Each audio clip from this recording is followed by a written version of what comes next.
Well, Dana, I'm told to expect more resignations. Yesterday, I was told the mood in the meetings here at the Pentagon was as somber and depressed as it has ever been, and that was before the resignation.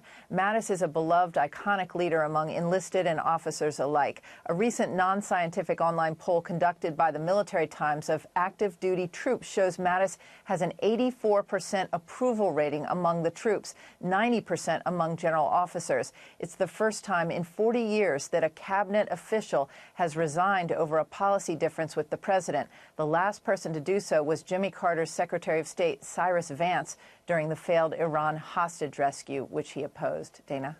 All right. And what was the final straw? You got a little bit more detail on what ended up prompting the resignation. I'm told the final straw for Mattis was the president's order to withdraw from Syria. The tension had been building for months. There was disagreement after disagreement over the president's national security policies. Mattis, I'm told, decided to stand on principle and would no longer stand by and serve as an enabler of what he views as dangerous policies. Mattis believes pulling out of Syria is a betrayal of the Kurds and the Syrian Democratic Forces, U.S. allies who U.S. military leaders believe will be slaughtered after the U.S. leaves Syria. The last 18 hours, I'm told, sealed his decision. It appears his resignation letter had already been written. 50 copies of his resignation letter had already been printed and were placed in a folder in his office to be distributed upon his return from the White House, I'm told. Mattis went over to the White House at about 3 p.m. yesterday with his resignation letter in hand. He spent about 45 minutes with the president. He did not, however, try to change the president's mind on Syria, as some have reported.